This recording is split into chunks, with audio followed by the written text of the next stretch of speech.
தில்லானா மோகனாம்பாள் வந்து இது மாதிரி ஒரு புக்கெல்லாம் வந்து இப்பதான் சார் பாக்குறது புத்தகமா வந்துச்சு. சினிமாவை தான் பார்த்திருப்பீங்க, புத்தகத்தை படமாக்குனாங்களா அப்பவே.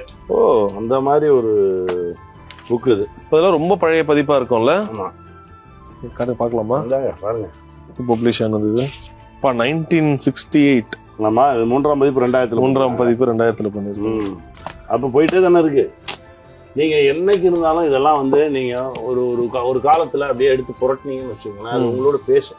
ஒரு 2 பாகமா இது? 2 பாகம் அவங்களோட பேசும். அந்த மாதிரி புத்தகங்கள், வேள்பாரி மாதிரி புக்கெல்லாம் வந்து அதுவும் இந்த தலைமுறையில எழுதுறதுன்றது ரொம்ப கடினம். நான் சு வெங்கடேசன் வந்து ஒரு மிகப்பெரிய சாதனை பண்ணியிருக்காருன்னு தான் நான் சொல்லுவேன். ஏன்னா பாரியை படிக்கும்போது கிட்டத்தட்ட நான் ஒரு 6 நாள் புத்தகம் வெளியீடுக்கு போயிருக்கேன். ஆனா எனக்கு புத்தகம் கிடைக்கல. அப்புறம் பயங்கரமா டென்ஷன் ஆகி எனக்கு 50 புத்தகம் ஆர்டர் பண்ணுங்கன்னு சொல்லி 50 புத்தகத்தை ஆர்டர் பண்ணி வாங்கி வச்சுக்கிட்டு நண்பர்களுக்கெல்லாம் கொடுத்துட்டு நான் வந்து 6 நாள் வந்து அப்படியே உட்கார்ந்த இடத்துல அப்படியே படித்தேன். அதாவது சாப்பாடுனா அங்கேயே சாப்பிட்டுக்கிறது, பாத்ரூம் போனா கூட கையில் தூக்கிட்டு போறது, இப்படியே ஒரு 6 நாள் கண்டினியூஸா படிச்சு முடிச்ச ஒரு 3 முறை படிச்சிருக்கேன். அந்த மாதிரி ஒரு புக் அது. வெங்கடேசன் சார் அதுக்கு முன்னாடி போனால் காவல் கோட்டமும் படிச்சிருக்கேன். அதில் தான் நாங்கள் 2 பேரும் நண்பர்களானோம். அவர் அதான் சொல்லுவார். இப்போ அவர் வந்து எம்பியாக இருக்காரு. பட் ஆனால் அவர் வந்து என்ன சொல்லுவார்னா, இந்த புக்கு படிக்கும்போது பிள்ளைங்க வளர்ந்துருச்சு, இந்த புக்கு படிக்கும்போது பிள்ளைங்க, இந்த புக்கு எழுதும்போது பிள்ளைங்க வளர்ந்துருச்சு, இந்த புக்கு எழுதும்போது திடீர்னு கூட பிள்ளைங்க காலேஜ் போயிடுச்சு அப்படின்னு. அவ்வளவு தூரம் அதுக்குள்ள கிடந்தாதான் அந்த மாதிரி படைப்புகள் வரும். அந்த நண்பர் ஜெயமோகன் உலகிலேயே மிக நீண்ட நாவல் எழுதியிருக்காரு. அந்த அடிக்கி வச்சிருக்கேன் பார்த்தீங்களா, 27 வால்யூம். அது 27 வால்யூம் மகாபாரதத்தை எழுதியிருக்காரு. இப்படியெல்லாம் எழுதவே முடியாது. இது வந்து கிட்டத்தட்ட இதுல வந்து ஒரு 5000 பக்கம் படிச்சிருப்பேன்.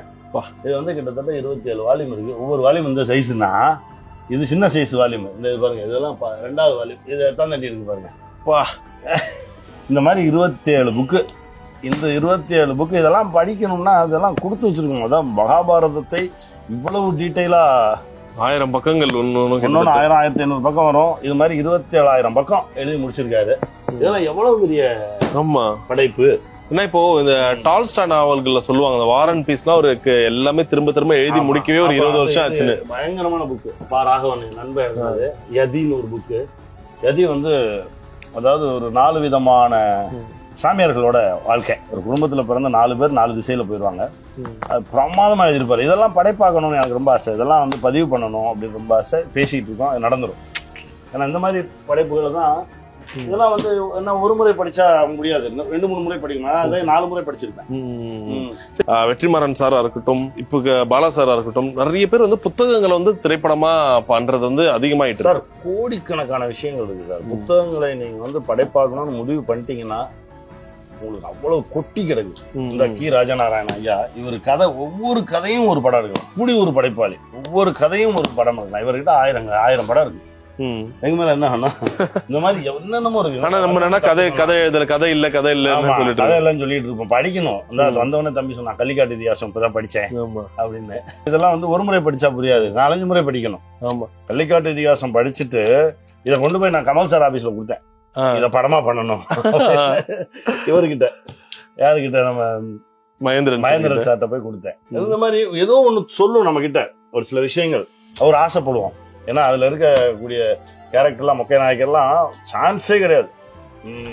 ஆனா இது எவ்வளவு, அது எந்த இடத்துல வந்து இந்த விஷயம் வந்து கொஞ்சம் தடுமாறும், இல்ல ஸ்கிரிப்டிங் டு படமா போகும்போது இது ஒரு தடுமாறும். நம்ம வச்சுக்கிட்ட எல்லை தான். ஓகே, ஆமா. திடீர்னு பார்த்து பல பேர் போய் சொல்றாங்கல்ல, லேகா இருக்கு, இதுவா இருக்கு, அதுவா இருக்கு, எல்லாத்தையுமே ஓடிக்கிட்டே சொல்ல முடியாதுல்ல. ஒரு சில கதையை இப்படிதான் சொல்ல முடியும்.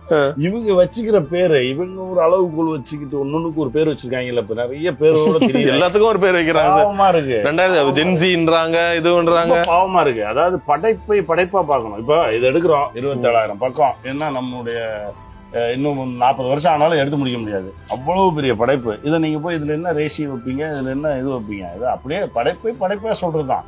இதை நீங்க அப்படியே தான் ஏத்துக்கணும். இந்த மாதிரி அவ்வளவு இருக்கு, லட்சக்கணக்கான படைப்புகள் இருக்கு.